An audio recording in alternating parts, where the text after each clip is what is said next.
Dalam festival ganja baru-baru ini di kota New York, para peserta secara terbuka menghisap ganja di depan umum. Hal ini berkat peraturan New York yang baru-baru ini mengizinkan warganya untuk menghisap ganja, termasuk di jalan-jalan kota. Meski konsumsi ganja di tempat umum diperbolehkan, sumber-sumber ganja tersebut tetap menjadi masalah. Di negara bagian New York, lebih dari 100 toko legal bersaing dengan ribuan toko ilegal tanpa izin yang bermunculan dengan cepat setelah ganja dilegalkan. Undang-undang hanya memberlakukan denda pada toko-toko yang tidak resmi. Ini membuat orang membuka toko ilegal tanpa rasa takut. Tapi bagi pemilik toko berlisensi seperti The Travel Agency, ada tekanan finansial. It's supposed to be a $4 billion market here in New York State, and I think last year the licensed stores only did around $40 million. And the hope is that we'll be able to open up more legal stores once we shut down the illicit shops. Untuk membendung maraknya toko ilegal, Dewan Negara Bagian New York baru-baru ini memperluas wewenang pejabat negara bagian dan lokal untuk menutupnya. Namun, para pemilik toko tanpa izin berpendapat bahwa keberadaan mereka tetap dibutuhkan. Closing down all the shops is the worst thing you can do. There's 3,000 plus smoke shops in New York City. There's 55 legal dispensaries.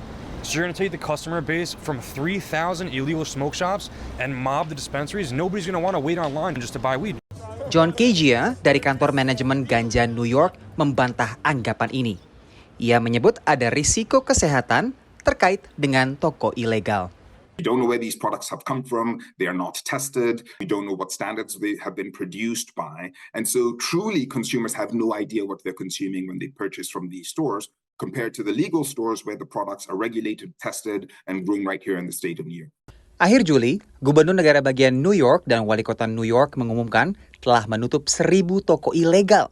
And now, because we took down these illegal competitors, we now have 152 legal dispensaries across the state, and that is growing by the week. Kantor Gubernur mencatat, apotek-apotek ini telah melayani penjualan senilai $312 miliar atau 5 triliun rupiah dalam beberapa bulan terakhir. Salah satu faktor yang berkontribusi terhadap menjamurnya toko-toko yang menjual ganja secara ilegal atau tanpa lisensi, seperti yang ada di belakang saya ini, adalah jumlah atau harga dari lisensi yang tergolong mahal, yakni $7.000 atau sekitar 114 juta rupiah dengan masa berlaku hingga 2 tahun. Namun ini menjadi salah satu cara atau strategi dari pemerintah kota New York untuk bisa memonitor dan juga mensupervisi kualitas dan juga keamanan serta keselamatan dari produk ganja yang dijual kepada para penggunanya. Dari Queens di kota New York, Randy Wicaksana dan tim VOA.